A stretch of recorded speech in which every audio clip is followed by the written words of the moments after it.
ശബരിമല യുവതീ പ്രവേശനത്തിൽ ഗൂഢമായ രാഷ്ട്രീയ ലക്ഷ്യം വെച്ച് സർക്കാർ യു-ടേൺ അടിച്ചെങ്കിലും അന്നെടുത്ത കള്ളക്കേസുകൾ പിൻവലിക്കുന്നതിൽ നടപടിയില്ല. നാമജപത്തിന്റെ പേരിൽ 10,000-കണക്കിന് കേസുകളാണ് ഭക്തർക്കെതിരെ പിണറായി സർക്കാരിന്റെ നിർദ്ദേശപ്രകാരം പോലീസ് എടുത്തത്. കേസുകളൊക്കെ പിൻവലിക്കുമെന്ന് പലതവണ പറഞ്ഞുവെങ്കിലും ഒരു ഇടപെടലും ഉണ്ടായിട്ടില്ല. സർക്കാരിന്റെ ഈ നടപടി ഒരു കാരണവശാലും അംഗീകരിക്കാനാകില്ലെന്ന് ശബരിമല കർമ്മസമിതിയുടെ general convener SGR Kumar Janam ടിവിയോട് പ്രതികരിച്ചു. അപ്പോൾ അങ്ങനെ അമ്മമാരുൾപ്പെടെയുള്ളവരെല്ലാം ക്ഷേത്രങ്ങൾ കേന്ദ്രീകരിച്ചും അല്ലെങ്കിൽ നഗരവീഥികളിൽ കൂടെയൊക്കെ നാമജപ യാത്രകൾ നടത്തുകയൊക്കെ ചെയ്തപ്പോൾ അതിനൊക്കെ എതിരെ ശക്തമായി പ്രതിഷേധിക്കുകയും അതിനെ തല്ലി ഇല്ലാതാക്കാൻ ശ്രമിക്കുകയും അതുപോലെ തന്നെ അവിടെ ഒരു കേസെടുക്കുകയും ലാത്തിച്ചാർജ് നടത്തുകയും വളരെയധികം അത് ശബരിമലയിലും അല്ലെങ്കിൽ നിലയ്ക്കൽ, പമ്പ തുടങ്ങി എല്ലാ സ്ഥലത്തും നടന്നു. അപ്പം അതിൻ്റെ ഭാഗമായിട്ട് 16,000-ഓളം ആളുകൾ കേസിൽപ്പെട്ടു. എല്ലാം ഇതാണ് എന്താ പറയുക, കള്ളക്കേസുകളാണ്. 10,000-ഓളം കേസുകൾ. ഈ പ്രക്ഷോഭത്തിൻ്റെ ഭാഗമായിട്ട് 5 പേര് മരണപ്പെടാനിടയായി. അതുപോലെ തന്നെ വ്യാപകമായിട്ട് ആൾക്കാരുടെ ജോലി നഷ്ടപ്പെട്ടു.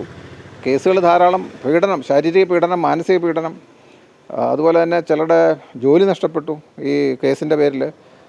അത്തരത്തിൽ വ്യാപാര സ്ഥാപനങ്ങൾ ഈ അടിച്ചുപൊളിച്ചൊക്കെ നശിപ്പിക്കുക മാർക്സിസ്റ്റ് പാർട്ടിക്കാരും SDPA തുടങ്ങിയവരൊക്കെ ചെയ്തു. ഈ മുമ്പെടുത്ത അവരുടെ തെറ്റായ നിലപാട് കാരണം ഞാനീ പറഞ്ഞ എത്രത്തോളം ദുരിതങ്ങളാണ് കേരളീയ സമൂഹം ഏൽക്കേണ്ടി വന്നത് ആരുത്തരം പറയും? അത് വലിയ വിഷയമാണ്. ഇപ്പോഴും എൻ്റെ പേരിൽ തന്നെ 1000-ഓളം കേസുണ്ട്. എന്തുമാത്രം കേസാണ്? അറ്റംപ്റ്റ് മർഡർ ഉൾപ്പെടെ എല്ലാം കള്ളക്കേസാണ്. ഇതുപോലെ നമ്മുടെ ഞാൻ നേരത്തെ പറഞ്ഞ പോലെ 10,000-ഓളം ആളുകളുടെ പേരിലുണ്ട്, നമ്മുടെ പ്രവർത്തകരുടെ പേരിലുണ്ട്. ഏതാണ്ട് 5 കോടി രൂപയിൽ പരം നമുക്കൊക്കെ ഈ കേരളത്തിലെ ഈ അയ്യഭക്തന്മാർക്ക് ഈ കേസ് നടത്തുന്നതിനും മറ്റുമൊക്കെ ചിലവായിട്ടുണ്ട്. ഇതിനൊക്കെ ആര് സമാധാനം പറയും? അതുകൊണ്ട് അയ്യപ്പ ഭക്തന്മാരോട് മാപ്പ് പറയണം ഇത് ചെയ്തതിന്. മാത്രമല്ല അന്ന് എടുത്ത കേസുകൾ പിൻവലിക്കണം. അതാണ് അവർ കാണിക്കേണ്ട അന്തസ്സ്. നഷ്ടപരിഹാരം നൽകണം. ഇതിൻ്റെ ഇത്രയും അനുഭവങ്ങൾ നമ്മുടെ ഭക്തന്മാർക്കുണ്ടായതിനൊക്കെ നഷ്ടപരിഹാരം നൽകണം. തീർച്ചയായിട്ടും ഇതിൻ്റെ പേരിൽ അത് അങ്ങനെ ചെയ്തില്ലെങ്കിൽ തീർച്ചയായിട്ടും ഈ ഭക്തന സമൂഹം ഈ മാർക്സിസ്റ്റ് പാർട്ടിയുടെ ഈ നിലപാടില്ലായ്മയ്ക്കും ദേവസ്വം ബോർഡിനൊക്കെ മാറ്റം മറിച്ചിലിനുമൊക്കെ പേരിൽ ഈ ഉണ്ടായ അനുഭവത്തിൻ്റെ വെളിച്ചത്തിൽ അത്തരം നടപടികളിലേക്ക് നീങ്ങും. അതുകൊണ്ട് ഈ കൈകഴുകി പോകാമെന്ന് ധരിക്കേണ്ട. അരുൺ കൊടുങ്ങൂരാണ് വിവരങ്ങളുമായി ചേരുന്നത്. അരുൺ, സ്വാഭാവികമായും ഹൈന്ദവ സംഘടനകൾ മുന്നോട്ട് വയ്ക്കുന്ന ഈ വിമർശനം അത് കഴമ്പുള്ളതാണ്. കാരണം ഈ 2018 കാലയളവിൽ യുവതീ പ്രവേശനത്തിന് എതിരെ ഭക്തജനങ്ങൾ വളരെ സമാധാനപരമായി നമ്മുടെ നാട്ടിൽ പ്രതിഷേധിക്കുമ്പോൾ, അതും നാമം ജപിച്ച് പ്രതിഷേധിക്കുമ്പോൾ അതിനെ അങ്ങേയറ്റം അക്രമാസക്തമാക്കിയത് പോലീസാണ്. മാത്രമല്ല കള്ളക്കേസുകൾ അമ്മമാർക്കെതിരെ ഉൾപ്പെടെ എടുത്തിരുന്നു. അപ്പോൾ നിലപാടിൽ യു-ടേൺ അടിക്കുകയാണ് രാഷ്ട്രീയ ലക്ഷ്യത്തോടെ, പ്രത്യേകിച്ചൊരു തെരഞ്ഞെടുപ്പ് വരുമ്പോൾ. പക്ഷേ കേസുകൾ പിൻവലിക്കുന്നതിൽ ഒരു നടപടിയുമില്ല.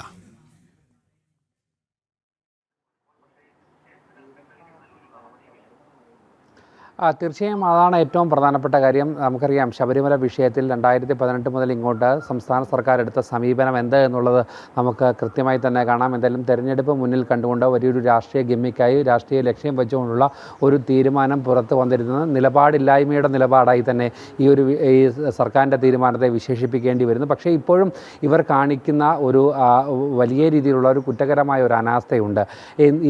അന്നെടുത്ത നിലപാട് തെറ്റാണ്, അത് തിരുത്തുകയാണ് ഞങ്ങൾ എന്ന് ആവർത്തിച്ച് സംസ്ഥാന സർക്കാരും അതോടൊപ്പം തന്നെ CPM നേതാക്കളും നാഴികയ്ക്ക് 40 വട്ടം പറയുമ്പോൾ ആ നിലപാട് തെറ്റായിരുന്നെങ്കിൽ അന്ന് നാമം ജപിച്ച് പ്രതിഷേധം നടത്തിയവർക്കെതിരെ എടുത്ത കേസുകൾ എന്തുകൊണ്ട് പിൻവലിക്കുന്നില്ല എന്നുള്ളതാണ് ഏറ്റവും പ്രസക്തമായ ചോദ്യം. കാരണം അതൊരു വലിയ പ്രശ്നമായി, ഒരു പ്രതിസന്ധിയായി തന്നെ സമൂഹത്തിൽ നിലനിൽക്കുകയാണ്. സ്വന്തം വിശ്വാസം, ശബരിമലയുടെ പവിത്രമായ ആചാരം പതിറ്റാണ്ടുകളായി നൂറ്റാണ്ടുകളായി പിന്തുടർന്നു വരുന്ന ആ ഒരു വിശ്വാസം കൃത്യമായി തന്നെ പാലിക്കാൻ, അവിടെ ഒരു തരത്തിലുള്ള ആചാരലംഘനവും നടത്താതിരിക്കാൻ ഈ പാവപ്പെട്ട ഭക്തജനങ്ങൾ നടത്തിയ ആ ഒരു സമരമുണ്ട്, ആ നാമജപ പ്രതിഷേധമുണ്ട്.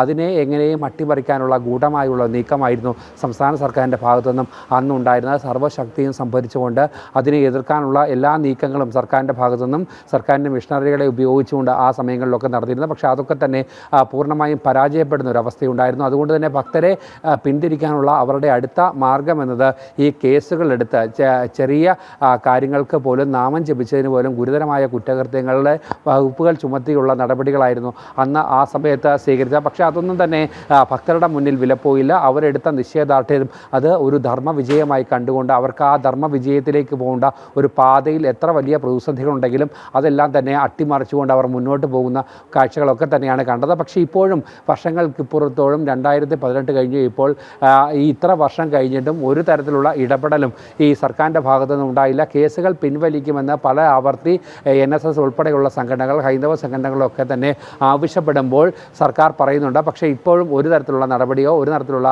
ഇടപെടലോ സർക്കാരിൻ്റെ ഭാഗത്തുനിന്നും ഉണ്ടായിട്ടില്ല.